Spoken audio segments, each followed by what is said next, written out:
దేవునికి స్తోత్రం. యేసు ప్రభు సిలువపై పలికిన రెండో మాటని నేను మీతో పంచుకోబోతున్నాను. రెండో మాట ఏంటంటే, నేడు నీవు నాతో కూడా పరదేశంలో ఉందివని నిశ్చయముగా నీతో చెప్పుచున్నాను. యేసయ్య పలికిన మాటల్ని మనం ధ్యానించుకోవడానికి కారణము ఆయన మాట జీవం కలిగినవి అని చెప్పేసి, ఆత్మయు జీవమునై ఉన్నాయని యోహాను సువార్త 6వ అధ్యాయము 63వ వచనంలో మనం చదువుతూ ఉన్నాము. ఆయన మాటలు అజ్ఞానికి జ్ఞానాన్ని ఇస్తాయి, జ్ఞానికి ఏమి ఇస్తాయి చెప్పండి? వివేకాన్ని ప్రసాదిస్తాయి. ప్రతి మాటలో కూడా మంచి పరమార్థము దాగి ఉన్నది. అయితే ఈ రెండో మాట ప్రభు పలికి మొట్టమొదటిగా, తండ్రి వీరేమి చేయుచున్నారో వీరిని క్షమించమని పలికిన తర్వాత ఏం జరిగిందంటే, యేసు ప్రభుతో పాటు కుడివైపున ఒక దొంగని, ఎడం వైపున ఒక దొంగని ఆయనతో పాటు సిలువ వేయటం జరిగిందనమాట. అయితే ఈ యొక్క రెండో మాట ఒక పరిశుద్ధునితో పాపాత్ముని సంభాషణను మనము చూస్తూ ఉన్నాం అనమాట. అయితే ఈ ఇద్దరి మధ్యలో వాస్తవానికి వారి దృష్టిలో నుండి మనం ఆలోచన చేస్తే యేసయ్య ఒక రాజకీయమైన దొంగ వారి ఉద్దేశంలో. వీరిద్దరు ఎవరు? సామాజికమైన దొంగలు. అంటే ప్రజల్ని దోచుకొని హత్యలు చేసి ఎంతోమందిని ప్రాణాలని తీసిన భయంకరమైన దొంగల మధ్యలో యేసయ్యను సిలువ వేయటం జరిగింది. యేసయ్యని ప్రత్యేకంగా వేయలేదు. ఎందుకు ఈ విజయం జరిగిందంటే, లేఖనాల ప్రకారంగా మనం చూస్తే, మనం ఇందాక యెషయా గ్రంథం 53:12 చదువుకున్నాము. అతిక్రమము చేయవారిలో ఆయన ఒక్కడగా ఎంచబడ్డాడన్న మాటను మనం చూస్తున్నాం. అలాగే మార్కు సువార్త 15వ అధ్యాయం 27-28 వచనాల్లో కూడా ఆ విషయాలు మనం చూస్తూ ఉన్నాం అనమాట. కాబట్టి వారి పరిగణనలో యేసయ్యను దేవుని లేఖన ప్రకారంగా ఆ విధంగా చేయటం జరిగింది. వాస్తవానికి మనం ఆలోచన చేస్తే యేసు ప్రభుకు తీర్పు ఇచ్చేటప్పుడు హేరోదు ఈయనలో నాకు ఏ తప్పిదం కనపడలేదని చెప్పాడు. పిలాతు కూడా ఏం చేశాడు? ఈయన శిక్షించదగిన నేరం ఈయనలో ఏమి కనపడట్లేదు, మనము పస్కా పండుగ దినాన ఎవరో ఒకరిని విడుదల చేసే ఒక పద్ధతి ఉంది కదా, విడుదల చేస్తామన్నా కూడా ప్రజలు ఒప్పుకోలేదన్నమాట. పిలాతు ఏ నేరం కనుక్కోలేదన్నాడు, హేరోదు కూడా ఏ నేరం కనుక్కోలేదన్నాడు. అయినప్పటికీ ఎందుకు ఈ విధంగా సిలువేయబడవలసి వచ్చిందంటే, ఆయన అతిక్రమం చేయవారిలో ఒక్కడుగా ఎంచబడిన అన్న వాక్యాన్ని మనం చూస్తూ ఉన్నాం. మనం ఆలోచన చేస్తే ఈ ఇద్దరు దొంగలకి యేసయ్యకి చాలా తేడా ఉంది. ఈయనేమో ఇతరులకు ప్రాణాన్ని ఇచ్చాడు, వీళ్ళేమో ప్రాణాన్ని తీసేవారు. ఈయనేమో చీకట్లో ఉన్న ప్రజలకు వెలుగునివ్వడానికి వచ్చాడు, వీళ్ళేమో చీకట్లో అనేక మందిని దోచుకునే ప్రజలు. అవునా? వీరేమో వారి స్వార్థం కోసం, వారి స్వలాభం కోసం ఎంతమంది కాళ్ళు చేతులు విరగొట్టారు.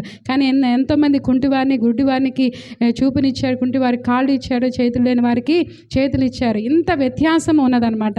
కాబట్టి ఆ యొక్క జ్యోతిర్మయుడైన యేసయ్యను ఈ యొక్క భయంకరమైన బందిపోటు దొంగల మధ్యలో పెట్టి సిలువ వేయటం అనేది లేఖనానుసారంగా చేయబట్టం చూస్తున్నాం. అయితే ఈ మాటకు ముందు ఏం జరిగింది అనేది ఈ మాట మనం స్పష్టంగా అర్థం చేసుకోవాలంటే, లూకా సువార్త 23వ అధ్యాయము 33వ వచనం నుండి మనం ఒకసారి చదువుకుందాము. లూకా సువార్త 23వ అధ్యాయము 33వ వచనం నుండి కొన్ని వచనాలు చదువుకున్నప్పుడు ఇది మనకి బాగా స్పష్టమవుతుంది.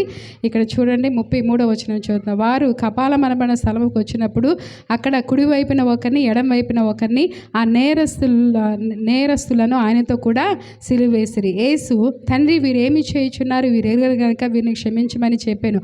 వారు ఆయన వస్త్రమును పంచుకుంటూ చీట్లు వేసిరి. ప్రజలు నిలవబడి చూచుండగా అధికారులను, వీడు ఇతరులను రక్షించెను, వీడు దేవుడు ఏర్పరచుకున్న క్రీస్తు అయిన ఎడల తను తాను రక్షించుకొనని అపహసించిరి. అంతటా సైనికులు ఆయన యొద్దకు వచ్చి ఆయనకు చిరకనిచ్చి, నీవు యూదుల రాజువైతే నీవు రక్షించుకుని ఆయన్ను అపహసించిరి. ఇతడు యూదుల రాజని పై విలాసము కూడా ఆయనకు పైగా వ్రాయబడెను. వేలాడదీయబడిన నేరస్తుల్లో ఒకడు ఆయనను దూషించుచు, నీవు క్రీస్తువు కదా, నీవు రక్షించుకొనుము, మమ్మల్ని కూడా రక్షించమని చెప్పాను. అయితే రెండో వాడు వాడిని గద్దించి, నీవు అదే శిక్షలో ఉన్నావు గనక దేవునికి భయపడవా? మనకైతే ఇది న్యాయమే, మనం చేసిన వాటికి తగిన ఫలం పొందుచున్నాము, కానీ ఈయన ఏ తప్పిదమో చేయలేదని చెప్పాను. ఆయన చూచి, యేసు, నీవు నీ రాజ్యంలోనికి వచ్చినప్పుడు నన్ను జ్ఞాపకం చేసుకొనమన్నా. అందుకే ఆయన వానితో, నేడు నీవు నాతో కూడా పరదేశంలో ఉందవని నిశ్చయముగా నీతో చెప్పుచున్నాను అని చెప్పటం మనం చూస్తున్నాం. కాబట్టి ఇది యేసయ్య దీనికి ముందు జరిగిన విషయం ఏంటంటే, మనం ఆలోచన చేస్తే చూడండి, మనం చదువుకున్న లేఖనంలో అక్కడ అధికారులు ఉన్నారు. అధికారులు ఏమంటున్నారు? నీవు క్రీస్తువైతే నీవు రక్షించుకోవచ్చు కదా అంటున్నారు. ఇక్కడ సైనికులు ఏమంటున్నారు? నీవు రాజు అయితే నీవు రక్షించుకోవచ్చు కదా అంటున్నారు. మార్గంలో వెళ్ళేవారు ఏమంటున్నారు? నువ్వు దేవుని కుమారుడు అయితే నీవు రక్షించుకోవచ్చు కదా. కాబట్టి సైనికులు, అధికారు, మార్గంలో పోయిన వారందరూ కూడా నువ్వు దేవుడు అని చెప్తున్నావు, నిన్ను నీవు రక్షించుకోవచ్చు కదా అనే మాటలు మనం చూస్తున్నాం అనమాట.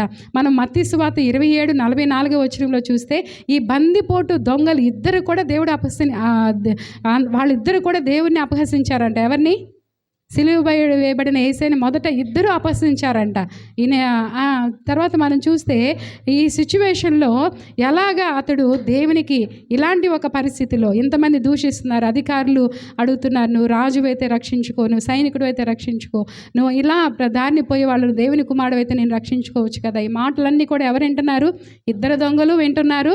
వారు కూడా దేవుని దూషించారు. ఒకసారి ఆలోచించండి ఆ సిచ్యువేషన్. వారు కూడా దేవుని దూషించారనమాట. అలాంటి ఒక పరిస్థితి మరి ఎలాగా ఈ యొక్క రెండవ దొంగ ఎలాగ దేవునికి మరి విజ్ఞాపన చేశాడనే విషయాన్ని మనం ఆలోచన చేస్తే, ఆ శిలువ మీద వేలాడుతూ ఉన్నప్పుడు ఈ యొక్క రెండవ దొంగ మనం చూసి ఇక్కడ ఏమన్నా కుడివైపున ఒకరిని, నేరస్తుల్లో చూస్తే ఏమైందంటే కుడివైపున ఒకరిని చూడండి, ఎడం వైపున ఒకరిని సిలువ వేశారు.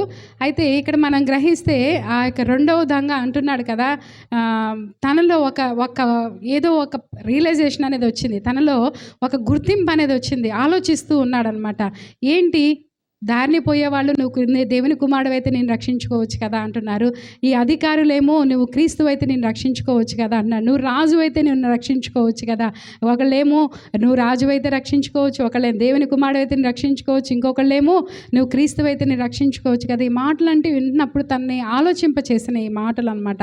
కాబట్టి అతడు దేవుని దగ్గర విజ్ఞాపన చేయటానికి, తండ్రి నీ రాజ్యములో నన్ను జ్ఞాపకం చేసుకో అని అనడానికి 3 కారణాలు ఉన్నాయి. ఏంటంటే చాలామంది అపహసిస్తూ మాట్లాడిన మాటలే ఆయనకి ఒక సాక్ష్యంగా మారిపోయినాయి. వీరందరూ అపహసిస్తూ మాట్లాడారు. ఎవరు? అధికారులు కానీ, రోమా సైనికులు కానీ, దారిన పోయేవారే కానీ అపహసిస్తూ మాట్లాడారు. నువ్వు దేవుని కుమారుడైతే రక్షించుకో, నువ్వు రాజు అయితే నేను రక్షించుకో, నువ్వు క్రీస్తు అయితే రక్షించుకో. వాళ్ళు అపహాస్యంతో మాట్లాడినప్పటికీ అనేకులు రక్షించున్న నిన్ను నీవు రక్షించుకోలేవా అన్నారంట. అని ఈ మాటలన్నీ వింటున్నాడు. అనేక సమస్యలు నువ్వు పరిష్కారం చేసావు కదా, నీ సమస్యకి నువ్వు పరిష్కారం చేసుకోలేవా?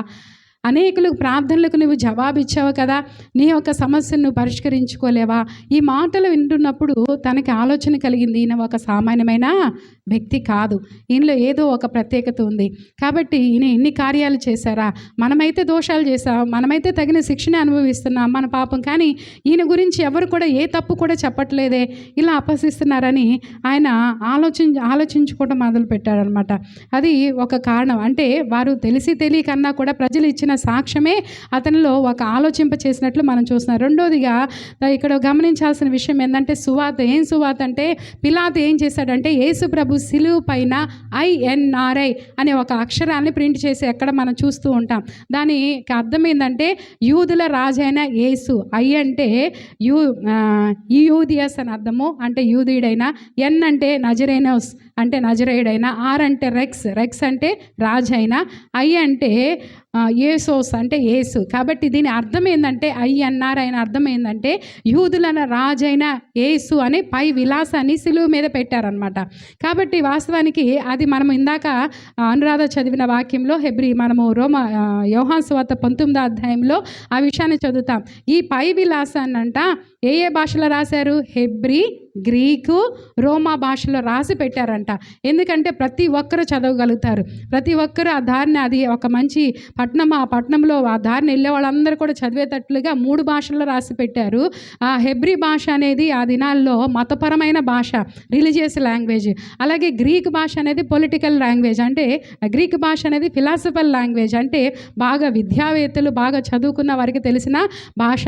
అలాగే మనం చూస్తే రోమన్ లాంగ్వేజ్ అనేది పొలిటికల్ లాంగ్వేజ్, ఎందుకంటే ఆ దినాల్లో రోమా ప్రభుత్వమే పరిపాలన చేస్తుంది. కాబట్టి 3 భాషల్లో కూడా రాసి పెట్టారు. అది చదివినప్పుడు ఆ దారిని పోయే వాళ్ళు చదువుతూ ఇలా అన్నారంట, యూదుల రాజైన యేసు అని చెప్పుకుంటున్నాడు అని చెప్పి రాయండి, యూదుల రాజైన యేసు తీసేయమంటే పిలాతు ఏమన్నా నేను ఏదో రాసింది దాన్ని ఎందుకు మళ్ళీ కదిలించడం అన్నట్లు వదిలేశారు. కాబట్టి ఈ ఒక్క సందేశం కూడా చాలా అర్థాన్ని ఇస్తుంది వాస్తవానికి. కాబట్టి ఈ విషయాన్ని ఎవరు చూస్తున్నారు? ఈ దొంగ చూశాడనమాట. కాబట్టి ఇతరులు తెలియక ఇచ్చిన సాక్ష్యము, ఇక్కడ పిలాతు రాయించిన విలాసము, ఇవన్నీ కూడా తను ఆలోచింప చేశానమాట. కాబట్టి ఆ ప్రాంతంలో వెళ్ళే వారందరూ అది చదువుతున్నారు. ఇంకోటి మూడవ విషయం ఏంటంటే, తను ప్రభువుని దేవునిగా గుర్తించడానికి మూడో విషయం ఏంటంటే, యేసయ్య చేసిన విజ్ఞాపన. మొదటి మాటలో యేసయ్య ఏం చేశారు?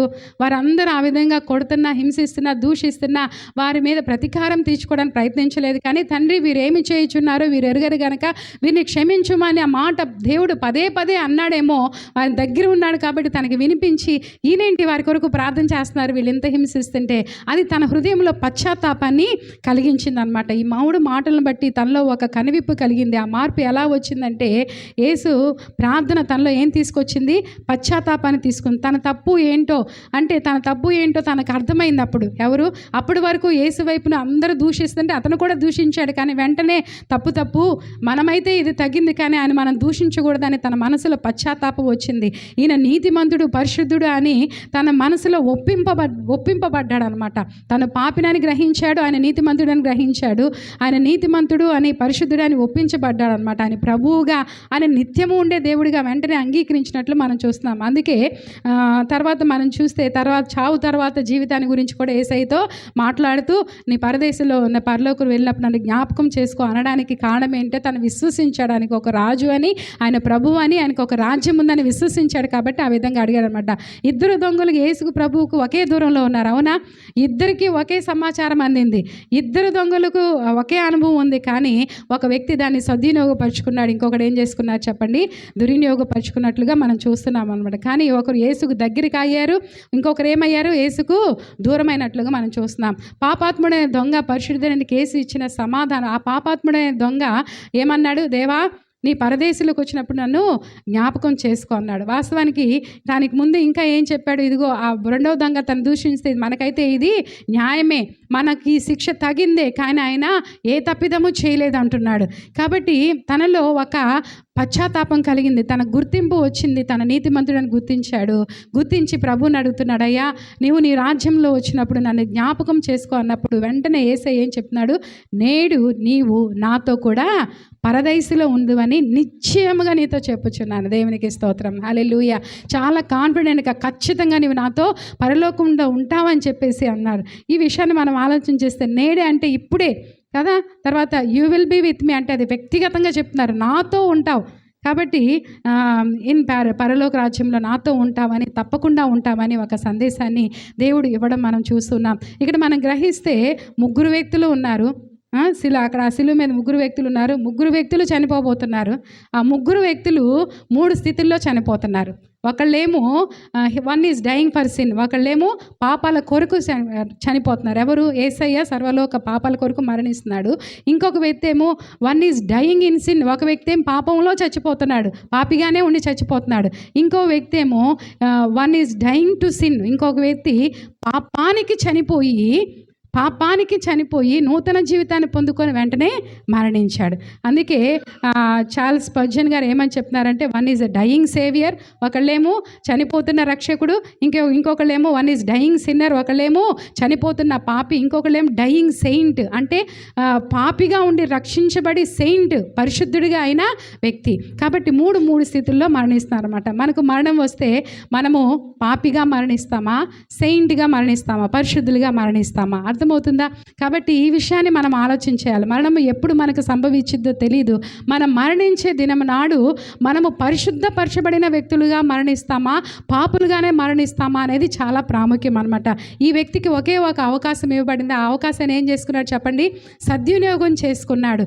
అయితే మనము కానీ ఈ యొక్క వ్యక్తికి ఇద్దరికి ఇవ్వబడింది, కానీ ఒక వ్యక్తి సద్వినియోగం చేసుకున్నాడు, ఇంకొక వ్యక్తి సద్వినియోగం చేసుకోలేకపోయారనమాట. చార్ల్స్ స్పర్జన్ గారు ఇంకొక మాట ఏం చెప్పారంటే, యేసుక్రీస్తు వారు దొంగ కంటే ముందుగా చనిపోయారంట. ఎందుకంటే పరలోక రాజ్యంలో ప్రవేశించి ఇతను వెల్కమ్ చేయడానికి ఈ యొక్క దొంగ, రెండవ దొంగ ఎవరైతే పశ్చాత్తాపడ్డారో ఆ దొంగ తన ఈ భూమి మీద ఉన్నప్పుడు చివరిగా మాట్లాడింది యేసయ్యతోనే, పరలోకి వెళ్ళినప్పుడు తొలిసారి మాట్లాడింది కూడా యేసయ్యతోనే. అటువంటి గొప్ప భాగ్యాన్ని అతడు పొందుకున్న పరలోకంలో యేసయ్యను అతను ఆహ్వానించారు. ఈ విషయాన్ని మనం ఆలోచన చేస్తే దేవుని యొక్క ప్రేమ ఎంత అన్కండిషనల్ అంటే ఆయన ప్రేమ ఎంత ఉన్నతమైనదో మనం అర్థం చేసుకోవాలి. మన జీవితంలో ఈ పాఠం నుండి, దీని నుండి మనం నేర్చుకోవాల్సిన విషయం ఏంటంటే, వాస్తవానికి అతడు ఒక బందిపోటు దొంగ. ఎంతో భయంకరమైన నేరాలు చేసి ప్రజల జీవితాన్ని దోచుకొని ఎంత దౌర్భాగ్యమైన బ్రతికాడో మనకు తెలుసు. అలాంటి ఒక దొంగ సిలువలో ఉండి ప్రభువు క్షమించడం చూసి ఆయన ప్రభు అని గుర్తించి క్షమాపణ అడిగితే వెంటనే యేసయ్యమన్నాడు, తడవు చేయకుండా, ఆలస్యం చేయకుండా నేడే నీవు నాతో కూడా పరదేశంలో ఉంటావు అన్నారు. కాబట్టి మన దేవుని ప్రేమ ఎంత గొప్పదంటే అది చాలా ఉన్నతమైనది. ఈ విషయాన్ని చదువుతున్నప్పుడు మనకి తప్పిపోయిన కుమారుడు స్టోరీ గుర్తొస్తే, ఆ తప్పిపోయిన కుమారుడు బుద్ధి వచ్చినప్పుడు తిరిగి రావాలని ఎప్పుడు రియలైజేషన్ వచ్చిందో, బుద్ధి వచ్చిందో, వెంటనే తను వస్తే తండ్రి ఏంట్రా నా డబ్బంతా పాడు చేసావు, ఇంకా ఏం చేయడానికి వచ్చావు, దోచుకోవడానికి. మనమైతే ఏమంటాము, ఎన్ని మాటలు అంటామో తర్వాత క్షమిస్తాం కానీ ముందు అంటాం. కానీ యేసయ్య ఒక్క మాట కూడా అనలేదు. అంటే మనం గ్రహించాల్సిన విషయం ఏంటంటే, మన మనసులో మనం పరివర్తన చెంది మనం పాపిమని పశ్చాత్తాపడితే చాలు ఆయన క్షమించడానికి, చేర్చుకోవడానికి అహర్నిశలు చేతులు చాపి ఎదురు చూస్తున్న దేవుడు అండి. కానీ అలాంటి గొప్ప క్షమాభిక్షను కూడా కాలదన్నుకొని మనం బ్రతికితే మనం నష్టపోయేది ఎవరు చెప్పండి? మనమే. బైబిల్ గ్రంథంలో మీకు 2 అప్లికేషన్స్ ఇచ్చి నేను ముగిస్తాను. ఒకటి, మన జీవితంలో మనం ఎప్పుడు ధన్యులం అవుతామంటే మన పాపాన్ని రియలైజేషన్ అనేది చాలా ప్రాముఖ్యం. మన పాపాన్ని మనం గుర్తించే వారంగా ఉండాలన్నమాట. ఈ వ్యక్తి తన పాపి అని గుర్తించాడు, తనకి రక్షణ అవసరమని గుర్తించాడు. చివరి మినిట్లో ఎప్పుడండి, ఇంకొంచెం సేపు మరణిస్తాడనగా తన పాపి అని గుర్తించాడు, తనకు రక్షకుడు అవసరమని గుర్తించాడనమాట. మన జీవితాల్లో దేవుని అవసరత మనకున్నదని మనం గుర్తించాలి. అంతేకాదు మన పాపాలు ఏంటో మనము గుర్తించగలిగే జ్ఞానం మనకు ఉండాలి. మనం గుర్తించినప్పుడు దేవుడు, మనము ప్రకటన గ్రంథం పాస్టర్ గారు మనకు చెప్తూ ఉన్నారు, లౌదీకీయ సంఘం గురించి మనం వింటూ ఉన్నాం కదా. లౌదీకీయ సంఘం వారు దిగంబరులుగా ఉండి గ్రుడ్డివారిగా ఉన్నారంట, దిగంబరులుగా ఉన్నారంట. వారు ఇంకా చాలా విషయాలు దౌర్భాగ్యులై ఉండి కూడా ఏమనుకుంటున్నారంట, మేము ధనవృద్ధి చేసుకున్నాం, మేము ధనవంతులు, మాకు అన్నీ ఉన్నాయి అనుకుంటున్నారంట. వాళ్ళకి ఏమి లేదో వాళ్ళకి అనే గుర్తింపు వాళ్ళకి లేదు, మాకు ఏది లేదు అనే గ్రహింపు వారికి లేదు. ఈనాడు చాలామంది క్రైస్తవులు కూడా వారికి ఏది లేదు అని గ్రహించక అన్నీ ఉన్నాయి, అంటే ఆధ్యాత్మికంగా మేము అన్నీ బాగానే ఉన్నామని బ్రతుకుతున్నారు. అలా బ్రతికే వారంతా కూడా ఏమవుతారు చెప్పండి? మోసపోయి నరక పాత్రులు అవుతారు. కానీ దేవుని బిడ్డలంగా ప్రతిరోజు మనకి ఏది కొదువు అవుతుంది, మన ఆధ్యాత్మిక జీవితంలో ఏం కొదువు అవుతుంది, మా ఆత్మీయ ఎదుగుదలకు ఏది అడ్డుగా ఉంటుందనేది గ్రహించగలిగే జ్ఞానం మనకి ఉండాలి. ఆ గ్రహింపు మనకు వచ్చినప్పుడు దేవుడు ఏం చెప్తున్నాడు, మీకు నిజంగా బుద్ధి కలుగుటకు, మీ జ్ఞానం కలుగు దగ్గర కళ్ళు కాటి కొనుక్కోమంటున్నారు, ఇంకా వస్త్రాలు నా దగ్గర కొనుక్కోమని చెప్తున్నారు. కాబట్టి మన జీవితంలో ఏది లేదని గ్రహింపు మనకు వచ్చినప్పుడు వాటి కొరకు మనం ప్రయాసపడగలుగుతాం అన్నమాట. రియలైజేషన్ అనేది చాలా అవసరం. కొంతమంది రియలైజ్ అవుతారు, వారిలో ఉన్న లోపాలు ఏంటో వారి లోపాలు గుర్తించుతారు, కానీ వాటిని ఏం చేయాలనుకుంటారు, కప్పి పెట్టాలనుకుంటారు. అది కూడా దేవునికి ఇష్టం లేదు. బైబిల్ ఏం చెప్తుంది, అతిక్రమాలు దాచిపెట్టేవారు ఎవరు కూడా వర్ధిల్లరు. ఆ రెండో దొంగ దేవుడు తను రక్షిస్తే మరలా పాప జీవితంలో జీవించాలన్న ఆలోచనలోనే ఉన్నాడు. కానీ ఈ వ్యక్తి అయితే తను రియలైజ్ అయ్యాడు కాబట్టి అతిక్రమాన్ని ఒప్పుకొని ఏం చేశాడు, విడిచిపెట్టాడు. కాబట్టి అతనికి ఏం దొరికింది, దేవుని కనికరం దొరికింది. బైబిల్ అదే చెప్తుంది, అతిక్రమాలు దాచిపెట్టుకోరు వారు వర్ధిల్లరు, కానీ వాటిని ఎవరైతే ఒప్పుకొని విడిచిపెడతారో వారికి దేవుని కనికరం దొరుకుతుంది. ఆ కనికరాన్ని సంపాదించుకున్నాడు చివరి మినిట్లో ఈ వ్యక్తి. కాబట్టి మనం ఎప్పుడు కూడా అతిక్రమాలు దాచిపెట్టుకోవడానికి ప్రయత్నం చేయకూడదండి. వాటిని ఒప్పుకుంటే దేవుని ఉన్నతమైన ప్రేమను మనము పొందుకుంటాం, కనికరం మనం పొందుకుంటాం. ఆ వ్యక్తి ఆ ప్రేమను పొందుకున్నాడు, తను ఒప్పుకున్నాడు. కాబట్టి తప్పిపోయిన కుమారుడు కూడా తను ఒప్పుకున్నాడు కాబట్టి తన పాపినని దేవుని తండ్రి యొక్క కనికరాన్ని పొందుకున్నాడు. మన జీవితంలో కూడా మనం దేవుని ఎదుట మన అతిక్రమాలను ఒప్పుకోవాలి. ఒక్కోసారి మనుషులు తెలియకుండా, లోకంలో మనం చూస్తే భార్య తెలియకుండా భర్త తెలియకుండా భార్య, తల్లిదండ్రులు తెలియకుండా పిల్లలు ఏదేదో దాచిపెట్టాలని చూస్తారు. దేవుని దగ్గర మనం దాచిపెట్టగలమా? ఏదైనా దేవుడు చూస్తున్నాడనే భయం మనకు ఉండాలి. దేవుని ఎదుట నేను నిర్దోషిగా ఉండాలనే ఆలోచన మనకు ఉండాలి. మన అతిక్రమాలు దేవుని సన్నిధిలో ఒప్పుకుంటే ఆయన ఎంత కనికరం చూపిస్తారంటే, మనుషులైతే ఒప్పుకున్నా కూడా మనల్ని బయట వేయాలని, ఎండేయాలని, మళ్ళీ ప్రచారం చేయాలని చూస్తారు. మన దేవుడు అలా కాదు. ఒక్క మాట కూడా అన్నాడు, నువ్వు రియలైజ్ చేస్తే చాలు, నువ్వు పాపివని గ్రహిస్తే చాలు, ప్రభా నాకు పాప క్షమాపణ కావాలని ఒక్క మాట అంటే చాలు, ఆయన మనల్ని నూతన సృష్టిగా చేసి పరలోక రాజ్య ప్రాప్తిని మనకు అనుగ్రహిస్తాడనమాట. ఇంకోటి ఏంటంటే, మన జీవితంలో రియలైజేషన్, మనలో ఉన్న లోపాలంటే గ్రహించడం ప్రాముఖ్యం. ఇంకోటి పశ్చాత్తాపడటం అనేది చాలా ప్రాముఖ్యం. క్రైస్తవుల దగ్గర నుండి దేవుడు కోరుకుంటున్నదే వారి తప్పిదాలు వారు గ్రహించాలి, దేవుని ఎదుట పాపక్షమాపణ పొందుకోవాలి. పశ్చాత్తాపడేవారంటే యేసయ్యకి చాలా ఇష్టం. క్రైస్తవ జీవితంలో ఒకసారి పశ్చాత్తాపడి రక్షించబడ్డామంటే సరిపోదు. మనం ప్రతిరోజు కూడా ప్రభు దగ్గర పశ్చాత్తాపడేవారంగా, ప్రతిరోజు కూడా మన నూతన పరుచుకొని మన ఆత్మను భద్రపరుచుకొని దేవునికి అప్పగించే వారంగా ఉండాలి. కాబట్టి రెండో దొంగ ఎలాగైతే తన ఆత్మను కాపాడుకొని దేవునికి రాజ్యంలో పాపక్షమాపణ పొందుకొని తన తప్పును గ్రహించి దేవుని దగ్గర క్షమాపణ పొందుకొని పరలోక రాజ్యాన్ని ప్రాప్తిని పొందుకున్నాడో మనకు కూడా దేవుడు అలాంటి కృపను అనుగ్రహించాలి. మనం మరణించేటప్పుడు ఎలా ఉండాలి? పాపిగా మరణించకూడదు, కానీ పరిశుద్ధపరచబడిన పాపులంగా ఉండాలి. అంటే we have to die as a saint, not as a sinner. అటువంటి కృపను దేవుడు మనకందరికీ అనుగ్రహించాలని కోరుకుంటూ మాటలు ముగిస్తున్నాను.